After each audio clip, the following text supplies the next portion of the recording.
नमस्कार, focus live season 4 में आप सभी दर्शकों का बहुत बहुत स्वागत। मैं हूं विकास नांगिया। दर्शकों, 21 जून को देश और दुनिया भर में अंतर्राष्ट्रीय योग दिवस मनाया जाएगा। इंटरनेशनल डे ऑफ योगा को लेकर के समुदाय में उत्साह है। खासतौर पर इस बात को हमें समझना होगा कि योग हमें योग्यता देता है। योग के साथ एक और तो व्यायाम की क्रियाएं जुड़ी हुई हैं, तो दूसरी ओर आध्यात्मिकता से योग जुड़ा हुआ है।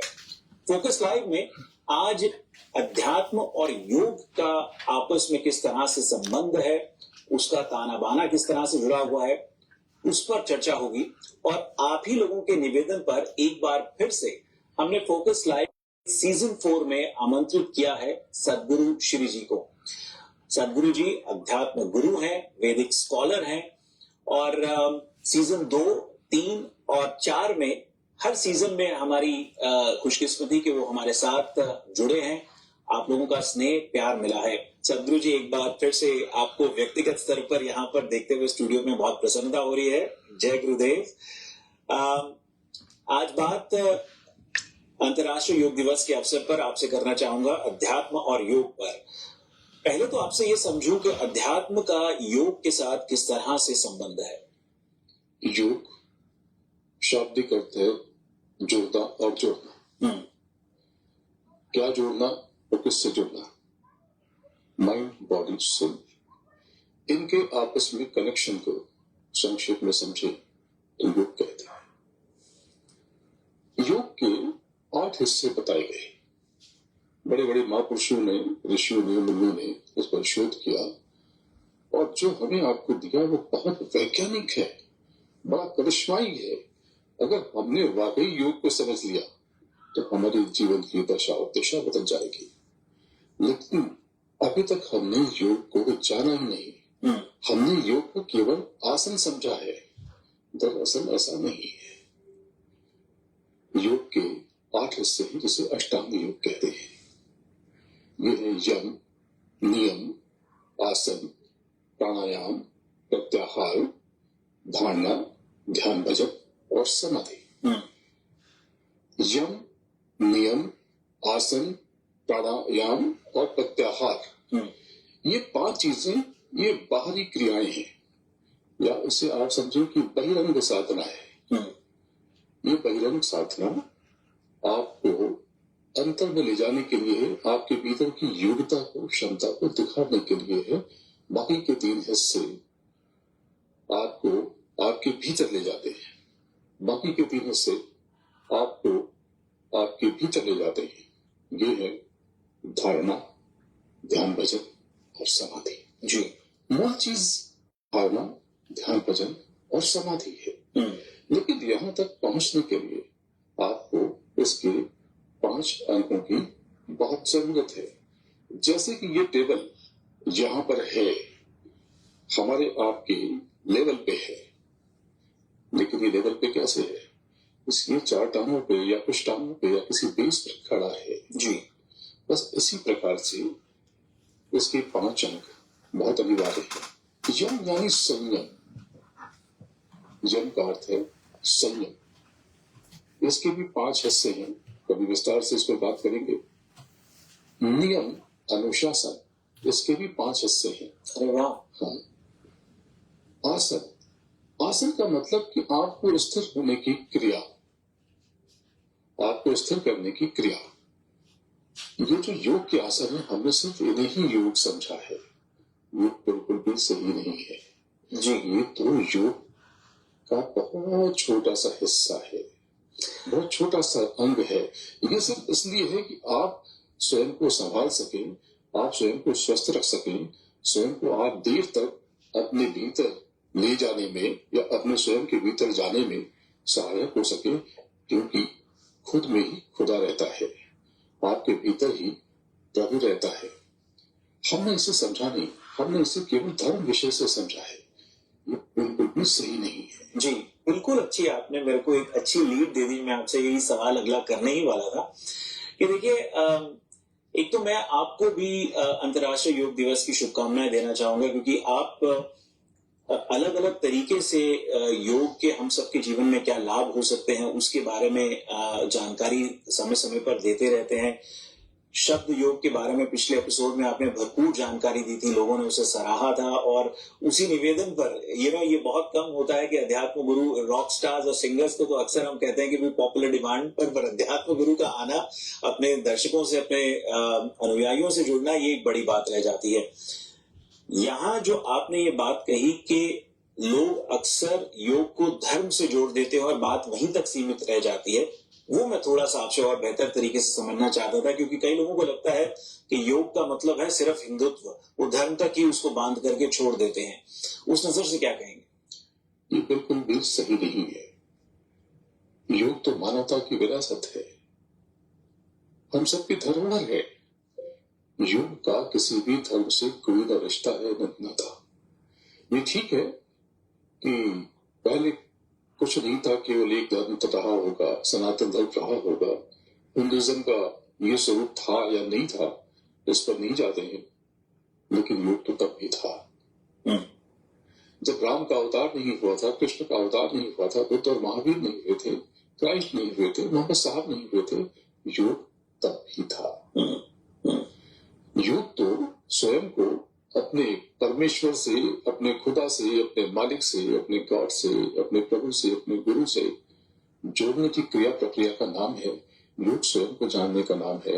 योग आपके भीतर की प्रतिभा को निखार कर आपको शीर्ष पर ले जाने का नाम है, आपको उत्कर्ष पर पहुंचाने का नाम है। जी, योग बहुत बड़ी बात है। अगर सिर्फ योग पर हम कार्यक्रम करें तो ये कार्यक्रम बहुत छोटा हो जाएगा।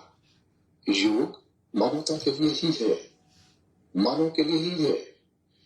ये एक मानव के भीतर महामानव का सृजन करता है। जी, मानव का मूल धर्म है, जो गुण धर्म है, वो मानवता कहलाती है। इसमें शील है, क्षमा है, दया है, करुणा है, प्रेम है, संतोष है। ये अष्टांग योग में ये सारी बातें समाहित हैं। अगर अष्टांग योग के एक एक हिस्से को सिर्फ मैं उठाऊं तो शायद ये कार्यक्रम 6-6 घंटे का हो जाएगा या 12-12 घंटे का हो जाएगा। जी, इतना कुछ जानने के लिए है। लेकिन सिर्फ एक जरूरी बात यह है कि हम सबको शुक्रगुजार होना चाहिए उनका, जिनके प्रयास से ये योग दिवस अंतर्राष्ट्रीय स्तर पर स्थापित हो सका है। जी, मैं किसी व्यक्ति या किसी सरकार की बात नहीं कर रहा, क्योंकि इसमें बहुत लोगों का प्रयास जरूर निश्चित रूप से होगा। हमें इनका एहसासमंद होना चाहिए, और मुझे लगता है कि आने वाली नस्लें, आने वाली पीढ़ियां इसे याद करेंगी। योग अपनी वहां नहीं पहुंचा जहां इसे पहुंचता है। अगर योग पहुंच जाता तो आज जो विश्व में विसंगतियां हैं, असमानताएं हैं, टकराव है, ये नहीं होता।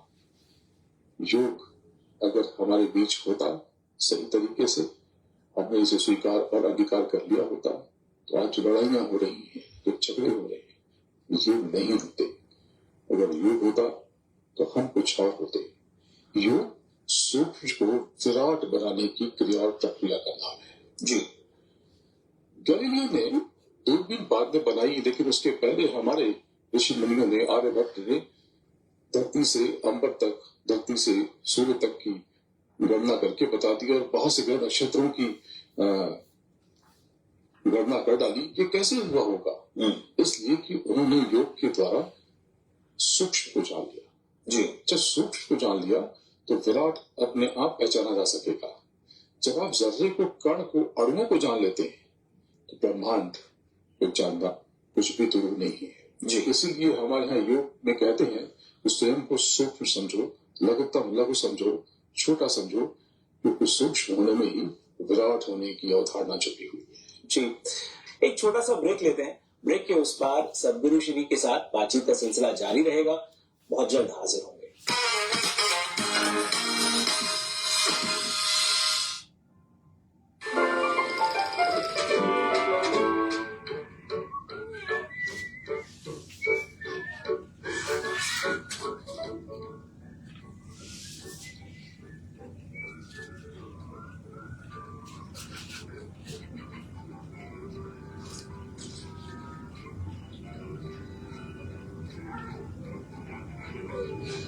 Introducing Golden Basket Fresh Soups. Premium taste, well priced, at ShopRite. I'm Jonathan Wilson. I'm here to tell you about life insurance through the Colonial Penn Program. If you're age 58 and looking to buy life insurance on a fixed budget, remember the three what? 3 P's. What are the 3 P's? The 3 P's of life insurance on a fixed budget are price, price, and price. A price you can afford, a price that can be increased, a price that fits your budget. 54. What's this number? But quick, what's my price? You can get coverage for $9.95. I'm 65, retired, and take medications. What's my price? Also $9.95. I just turned 80 and I'm on a fixed income. What's my price? $9.95 a month for you too. If you're age 50 to 85, call now about the #1 most popular whole life insurance plan available through the Colonial Penn Program. Options start at $9.95 a month. It's less than 35 cents a day. You cannot be turned down because of your health. No medical exam, no health questions. Your acceptance is guaranteed. And this plan has guaranteed lifetime renewal. So your rate can never go up for any reason. Options start at $9.95 a month. Plus, you get a 30-day money-back guarantee. So call now for free information. And you'll also get this free beneficiary plan. Use this valuable guide to record your important information and give helpful direction to your loved ones with your final wishes. And it's yours free. Just call. So call now for free information. Call 1-800-277-4528 for your free information and your free gift. That's 1-800-277-4528. There's no risk or obligation. 1-800-277-4528. Call now.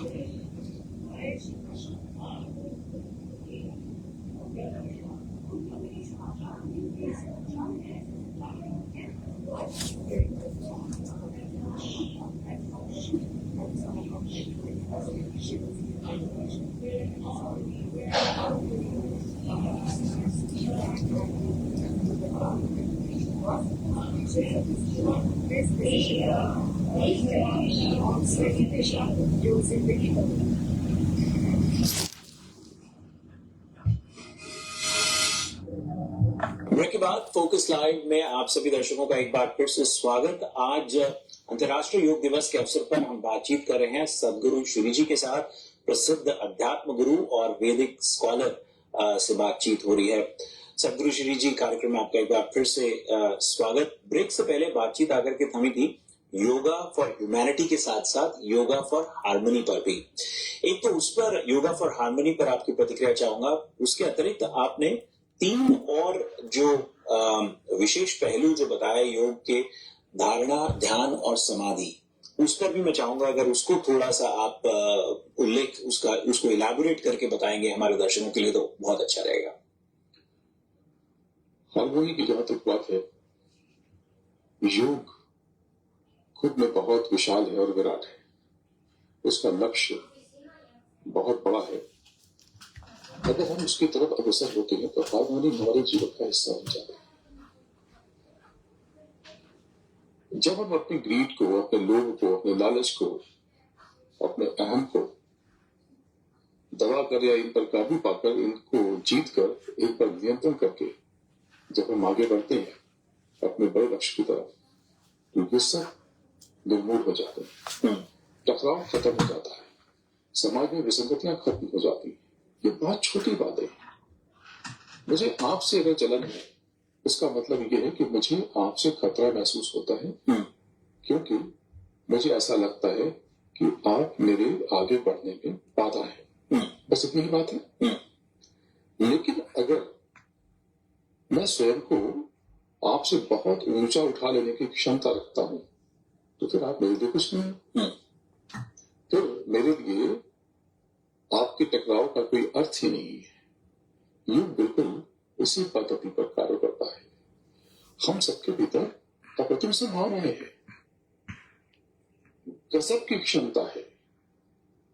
ऐसा जरूर हो सकता है कि हम योग को इनकार करके और टेक्नोलॉजी में बहुत बड़ी उपलब्धि हासिल कर लें। जैसे ये जो बातें हैं काल्पनिक नहीं है कि ऐसे डिवाइस हुआ करते थे जो वॉइस कमांड पे चलते थे, जैसे पुष्पक विमान की बात है जी। आज तो ऐसा हो रहा है। वॉइस कमांड से आज हम बहुत सारे काम कर रहे हैं। एलेक्सा और सिरी इसी दिशा में ये बहुत छोटा सा प्रयास है। इसका मतलब कि आगे बहुत कुछ होना बाकी है। योग से हम बहुत कुछ हासिल कर सकते हैं। आपको जानकर आश्चर्य होगा कि मैंने कई कंपनियों को सलाह दी एआई के लिए। एआई यानी आर्टिफिशियल इंटेलिजेंस। एक बात मैंने उनको बताई और समझाई कि आर्टिफिशियल इंटेलिजेंस तब तक सक्सेसफुल नहीं हो सकता जब तक इसमें हम आध्यात्म नहीं डालते हैं, क्योंकि आध्यात्म एथिक्स और हमारे भीतर के मनोभावों से संबंध रखता है। तो एथिक्स और प्रिंसिपल्स ये आध्यात्म से, स्पिरिचुअलिटी से आसानी से नियंत्रित हो जाते हैं। जी, देखिए मैं आपकी बात से ना दो चीजें समझ पा रहा हूं कि योगा फॉर हार्मनी की जब हम बात कर रहे हैं, एक तो ये कि भी हार्मनी पहले ही जो उसका पहला कदम है वो खुद से है। आप अपने आप से हार्मोनियस, अपने आप पर वो आत्मविश्वास रखिए और अपने शरीर से, अपनी आत्मा से हार्मनी पहले बनाइए, फिर समाज के साथ दूसरा पड़ाव जो है वो समाज के प्रति हार्मनी रखिए। और फिर जो आपने रुख एकदम से आर्टिफिशियल इंटेलिजेंस का किया, हमेशा मैं चाहता हूं, मैं बीच में बोल पड़ा, लेकिन वो भी बड़ा इंटरेस्टिंग एस्पेक्ट है। इससे पहले कि हम धारणा, ध्यान और समाधि की बात करें, आर्टिफिशियल इंटेलिजेंस से किस तरह से उसका ताना बाना जोड़े वो भी समझ लूं मैं आपसे। मित्र फाजली का एक बड़ा अच्छा शेर है कि किसी के वास्ते राहें कहाँ बदलती हैं जो तुम खुद अपने आप को बदल सको तुझे। योग हमें लगभग यही बात बताता और सिखाता है। आर्टिफिशियल इंटेलिजेंस आध्यात्म से बहुत करीब है। मुझे ये पूरा यकीन और विश्वास है कि ये तकनीक बहुत ऊंचाई पर पहुंचेगी। इससे आध्यात्म का और योग का संग और साथ मिलेगा। आध्यात्म और योग से एआई को बहुत आगे तक ले जाया जा सकता है। धारणा, ध्यान और समाधि दरअसल आंतरिक स्थिरता की बात है। जो हमने पहले 5 अंग, अष्टांग योग के पहले 5 अंग, वो बाहरी स्थिरता की बात थी। उसमें यम यानी संयम, नियम यानी अनुशासन, आसन यानी दैहिक रूप से फिट रहना, खुद को बहुत लंबी रेस के लिए तैयार करना। जैसे हम सफर के लिए तैयार होते हैं, स्वस्थ रहते हैं, तो वैक्सीनेशन लेते हैं, करते हैं और ये सारी तैयारियां करते हैं। ये सब आसन का हिस्सा हो गया। जैसे आप किसी इम्तिहान की तैयारी के लिए आप थोड़ा पानी पीते हैं, हल्का खाना खाते हैं, या किसी खेल के लिए खुद को फिट रखते हैं, वो तैयारी जो है वो आसन है। योग केवल आसन नहीं है, एक बहुत बड़े लक्ष्य की तैयारी है। प्राणायाम श्वास और प्रश्वास, इस पर काबू पाकर के खुद को आगे ले जाने की क्रिया प्रक्रिया है।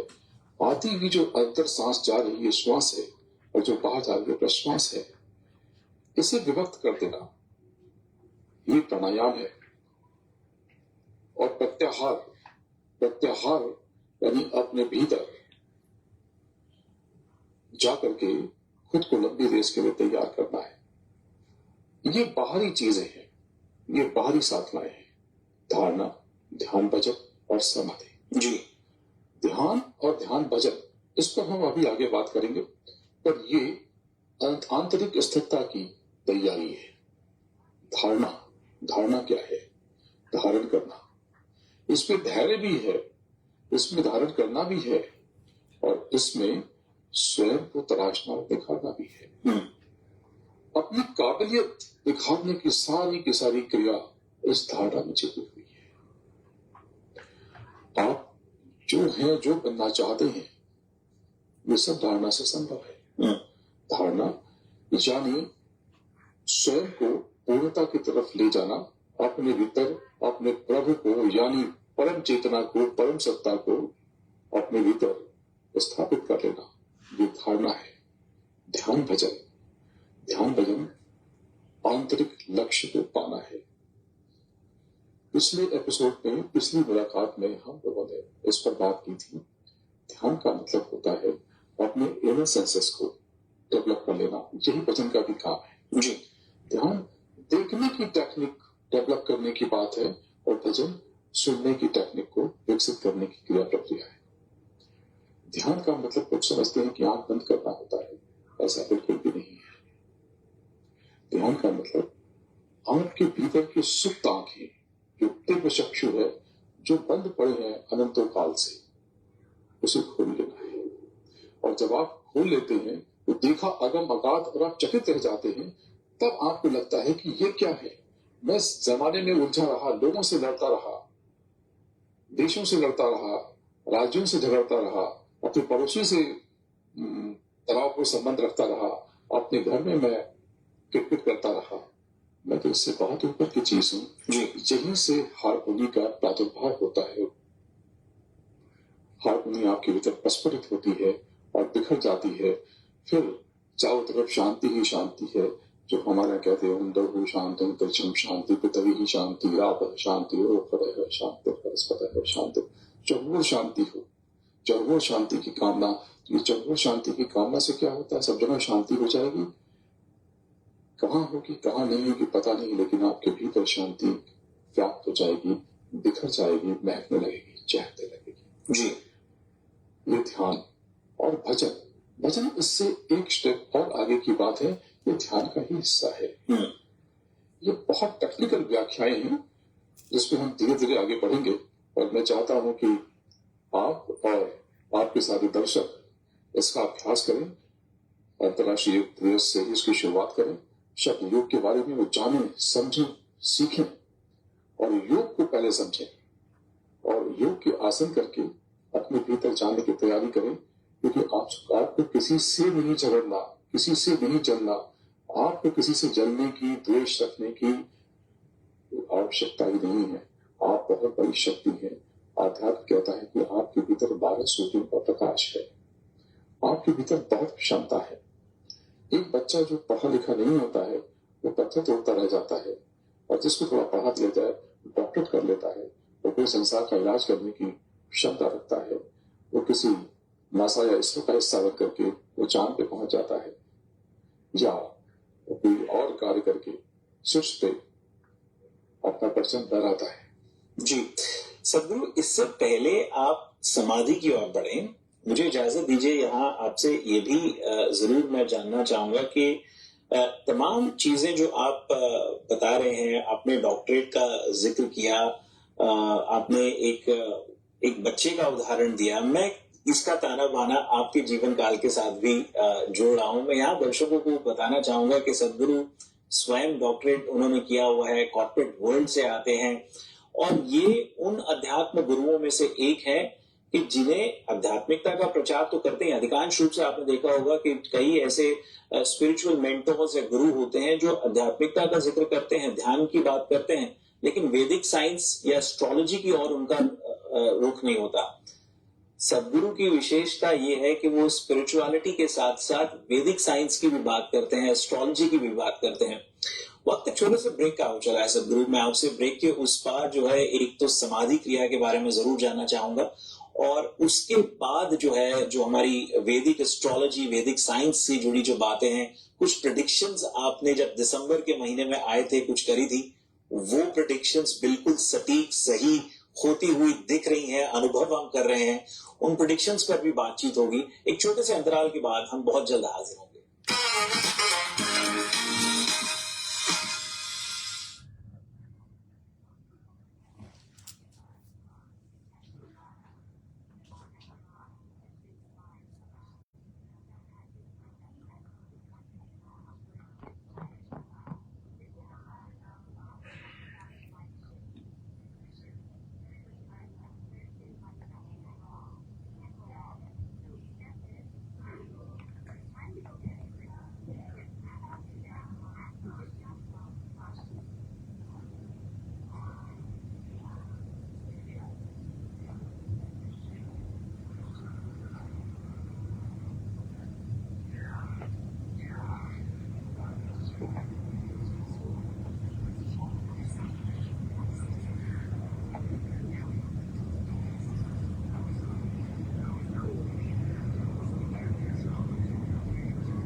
कार्यक्रम के तीसरे और आखिरी पहर में सदगुरु श्री जी आपका एक बार फिर से स्वागत। जय गुरुदेव। ज्ञानवर्धक बातचीत, आपसे काफी कुछ सीखने को मिल रहा है। यहाँ पर बात जो हमारी आकर के थमी थी, समाधि से जुड़ा मैं आपसे जरूर जानना चाहूंगा। योग की एक और क्रिया, और फिर जो हमारी वैदिक एस्ट्रोलॉजी जो आपने प्रेडिक्शंस करी थी 2021 दिसंबर में, मुझे याद है, और वो 2022 में एकदम सार्थक होती दिख रही है, हम अनुभव कर रहे हैं, उस पर भी चर्चा करेंगे। योग के जो आखिरी 3 हिस्से हैं, धारणा, ध्यान और समाधि, ये आंतरिक वृत्ति कही जाती है। इसे अंतरंग भी कहा जाता है। बहिरंग पहले 5 क्रियाएं और अतिरंग या आंतरिक क्रियाएं, धारणा, ध्यान और समाधि। धारणा से आपकी वृत्ति आपके भीतर चली जाती है। आप स्वयं को जानने और पहचानने लगते हो। अपने भीतर आपको अपने गुरु का, सदगुरु का, प्रभु का, प्रकृति का, कुदरत का, नेचर का, परम सत्ता का बोध होने लगता है। आप बाहरी क्रियाकलाप से इतर होकर के स्वयं को निखारने की क्रिया में लग जाते हो। आप सभ्य हो जाते हो, सुसंस्कृत हो जाते हो, आप विकसित हो जाते हो। ध्यान से आपको अपनी धार पता चलती है, आपको अपनी शक्ति का एहसास और आभास होता है, और ध्यान की परिपक्वता ही आपको उस परम चेतना की पूर्णता में विलीन कर देती है, और यह स्थिति पूर्ण हो जाने का भाव कहलाती है, समाधि कहलाती है।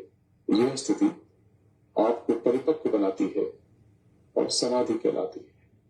समाधि यानी समा जाना उस पूर्णता में, उस प्रकृति में। आप ईश्वर को न मानते हैं, बिल्कुल न माने। आप किसी प्रकृति को तो मानते हैं, किसी क्रिया, प्रक्रिया, रासायनिक क्रिया को तो मानते हैं। बस उस पूर्ण को जान लेना, उसकी पूर्णता को अपने भीतर पहचान लेना, और उस बड़े लक्ष्य में खुद को समाहित कर लेना, समाधि।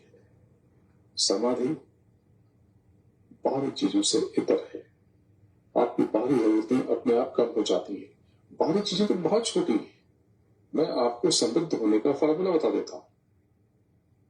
मैं खुद को बहुत अमीर समझता हूं, वो शायद इसलिए कि मैंने पाया कि मैंने अगर अपनी जरूरतें कम कर ली तो मेरे पास पैसे या डॉलर बच गए। जी, तो जरूरतें कम कर लेना समृद्धि है।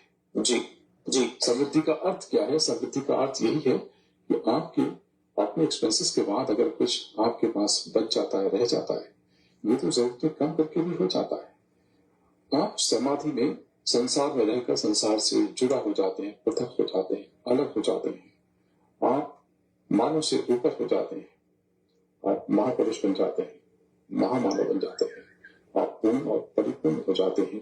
ये सब सिर्फ योग की इस क्रिया से हो जाता है, जिसको हम ध्यान भजन कहते हैं। बहुत ही अच्छे तरीके से आपने इस बात को समझाया सदगुरु श्री, क्योंकि जब भी समाज में मैं कुछ ऐसे व्यक्तियों से मिला हूं जो योग का सुबह शाम या आध्यात्मिकता से जिनका रुझान, उनका लगाव होता है, एक बात जो मैंने पूर्णतः रूप से देखी है कि उनमें संयम होता है, ठहराव होता है और इन तमाम चीजों को लेकर के संतुलन बना हुआ होता है। आध्यात्मिकता का पालन करते हैं तो ये कह सकता हूं कि वो योग का पालन करते हैं, योग का पालन करते हैं तो मैं ये कह सकता हूं कि वो आध्यात्मिकता का पालन करते हैं। दोनों एक दूसरे को कॉम्प्लीमेंट करते हैं, दोनों एक दूसरे के साथ बसे हुए हैं, रचे बसे हुए हैं। बातचीत का रुख अब योग से थोड़ा मैं बढ़ाना चाहूंगा उन प्रेडिक्शंस की ओर जो दिसंबर 2021 में आपने करी थी। मुझे ध्यान आता है कि दिसंबर 2021 में जब मैंने आपसे 2022 के बारे में जानना चाहा था, आपने खास कहा था कि विकास ये साल ऐसा है कि जब लोगों की जेबों में पैसे सुकुड़ने लगेंगे, आपको इनइक्वालिटी दिखने को मिलेगी, डिस्पैरिटी देखने को मिलेगी, इन्फ्लेशन समाज में बहुत ज्यादा हो जाएगी और वो हम देख रहे हैं। फिर वो चाहे गैस प्राइसेस हो, रियल एस्टेट हो, सब कुछ अलग ही स्तर पर चल रहा है। इस परिस्थिति को ये प्रेडिक्ट आपने किया था। थोड़ा ये आपसे जानूं कि वैदिक साइंस के माध्यम से अब इस परिस्थिति पर काबू किस तरह पाए। इन्फ्लेशन तो है, वो है, अर्थशास्त्री जो है, इकोनॉमिस्ट इसकी और अपनी तरफ से काम कर रहे हैं। एस्ट्रोलॉजर या वैदिक साइंस को समझने वाला व्यक्ति क्या गाइड करेगा? आप योग की शरण में जाएं, शब्द योग को अपनाएं, आपको अपने भीतर परिवर्तन महसूस होने लगेगा। बाहर कुछ भी हो, अच्छा या बुरा, तब आपको गर्म हवा भी नहीं लगेगी जब आपका यकीन स्वयं पर हो जाएगा, उस सदगुरु और प्रभु पर हो जाएगा। आपकी क्षमता बढ़ जाएगी, आपकी कैपेसिटी उसमें इजाफा हो जाएगा। जब आपकी क्षमता बढ़ जाएगी, आपके भीतर धैर्य आ जाएगा, धीरता आ जाएगी, तो आपकी इनकम भी बढ़ जाएगी। आपकी काबिलियत निखर जाएगी, तो आपको मनचाही फीस भी मिलेगी। योग बहुत बड़ी चीज है, बहुत बड़ी बात है। ये सिर्फ योग के आसन हम करते हैं।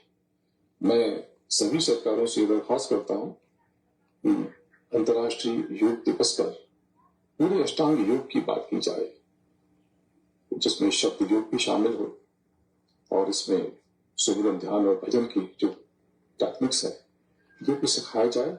ये आपके भीतर करिश्मा कर देती है विकास जी, कमाल कर देती है जी, और आपको वैसा बनाती है कि निहाल कर देती है और जमाना देख करके आपको रश करने लगता है और आप इतराने लगते हैं।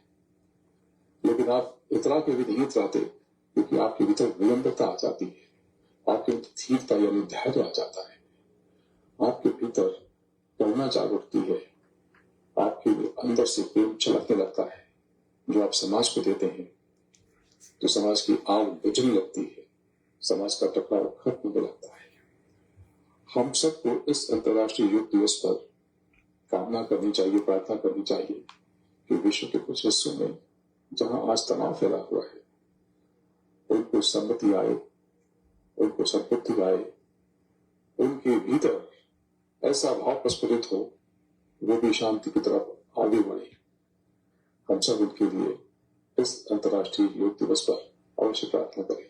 टकराव, दरार की भी बातें आपने कही थी प्रेडिक्शंस करते हुए, और वो देख रहा हूं कि रशिया और यूक्रेन में जो है तनावपूर्ण माहौल बना हुआ है। फिर मैं जानता हूं कि कहीं ना कहीं आप इस बात को हो सकता है कि योग से जोड़ दें, क्योंकि योग में इन बहुत सारे प्रश्नों के उत्तर हैं। कुछ जो प्रेडिक्शंस आपने करी थी, मैं एक बार फिर से आपका उस ओर ध्यान चाहूंगा। और हाँ, करीब 6 महीने बीत गए हैं 2022 के।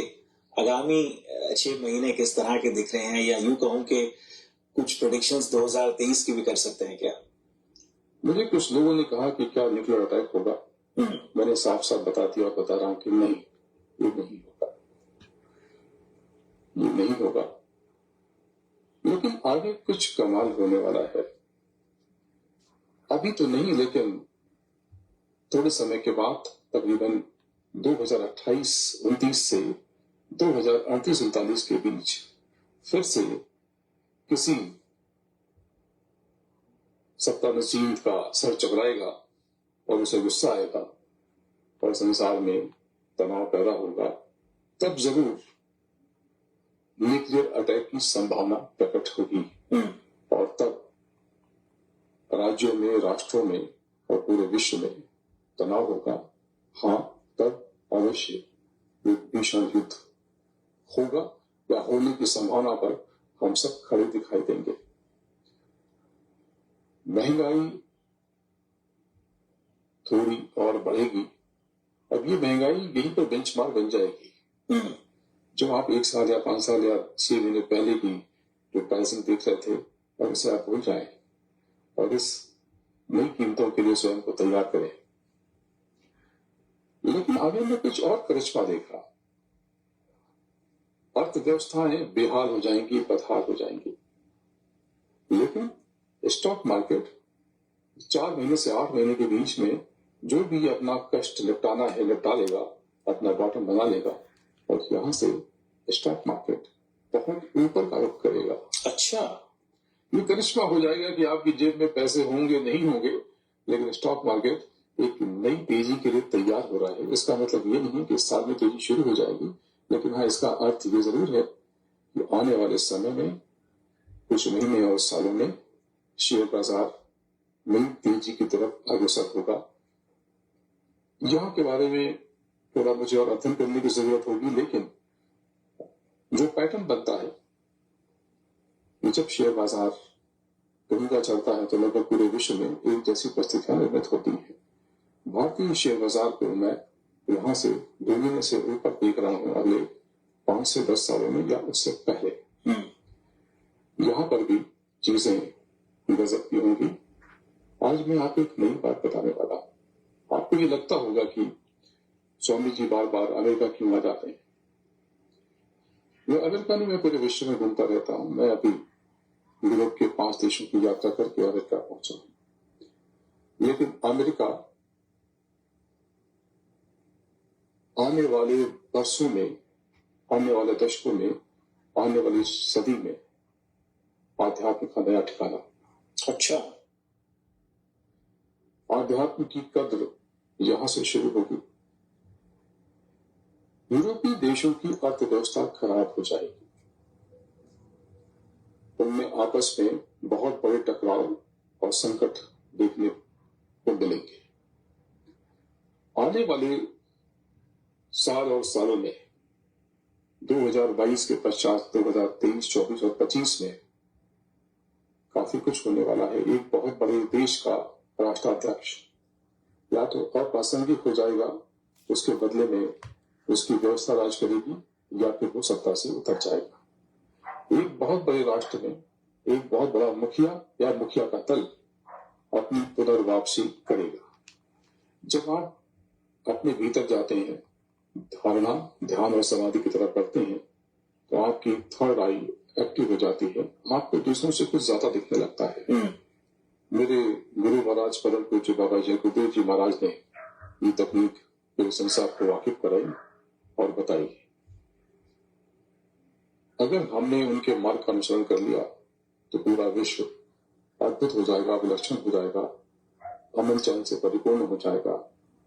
आने वाले सालों में कुछ और चीजें होंगी, कुछ दुर्घटनाएं भी होंगी। वो आकाश दुर्घटना, सड़क और रेल दुर्घटना भी होगी। कई सारे प्लेन क्रैशेस भी हो सकते हैं, क्योंकि दुर्घटना तो दुर्घटना है। कोई चीज 10 फीट से गिरे तो 1000 फीट से गिरे, इसको मापने का पैमाना नहीं है जी। लेकिन अमेरिका के कुछ हिस्सों में आने वाले साल में मुझे अर्थक्वेक के बड़े झटके दिखाई दे रहे हैं। अच्छा, स्वयं पर यकीन रखें, अपने कर्मों पर नियंत्रण रखें दूसरों के कर्मों की, बातों की, टिप्पणियों की चिंता न करें। हृदय को विशाल बनाएं, अपने व्यक्तित्व को बड़ा बनाएं, पर अंगीकार करें। आने वाले समय की विचित्रता को समझें और माफी मांगे और माफ करें, आगे बढ़ें। घबराएं नहीं, खुद पर यकीन रखें, परमात्मा के और सदगुरु में विश्वास रखें। योग को अपनाएं, शब्द योग को अपनाएं। किसी व्यक्ति की बात नहीं है, लेकिन अपने भीतर बैठे जो चेतना, उसी को गुरु कहते हैं। गुरु यानी ग्रेविटी, ग्रेविटेशनल फोर्स, वो जो आंतरिक क्षमता है वही गुरु है। आपके भीतर भी गुरु विराजमान है, विद्यमान है। उस गुरु को पहचानें और अपने भीतर की शक्ति से रूबरू हो, स्वयं को विकसित करें, खूब पढ़ें, वर्कआउट करें, एक्सरसाइज करें और साधन भजन करें, यानी ध्यान और वचन करें। घबराएं नहीं, स्वयं पर और प्रभु पर यकीन रखें। समय अच्छा आए या खराब, आपको कुछ भी नहीं होगा। खुश रहें, प्रसन्न रहें। मैं हमेशा आपका हूं, आपके लिए हूं, आपके साथ हूं और आप सबसे बहुत प्रेम करता हूं। सभी दर्शकों को रविकांत जी, आपको बहुत बहुत आशीर्वाद, बहुत बहुत प्रणाम। आप सब यशस्वी हो। आपके उत्कर्ष की और आपके आनंद के लिए मैं प्रयासरत हूं और आपका कल्याण हो, ऐसी कामना करता हूं। बहुत बहुत शुक्रिया सदगुरु श्री, आपकी सकारात्मक सोच और मार्गदर्शन को हम पूर्णतः रूप से ध्यान में रखेंगे। आपने समय निकाला, बातचीत करी और 2022 के आगामी महीनों के लिए कुछ हमें संकेत दिया कि क्या क्या चीजें हो सकती हैं। 2023 के बारे में बताया और 2028-29 से लेकर 2039 तक की बात भी उन्होंने परमाणु कुछ हादसे होने पर भी इशारा किया, रुख किया सदगुरु श्री जी ने। स्वामी जी, आपने समय निकाला, हमसे दो बातचीत करी, अंतर्राष्ट्रीय योग दिवस के बारे में हमें ज्ञान दिया और साथ ही साथ आने वाले समय के लिए हमें एक मार्गदर्शन दिया एस्ट्रोलॉजी, ज्योतिष के माध्यम से। उसके लिए आपका बहुत बहुत शुक्रिया।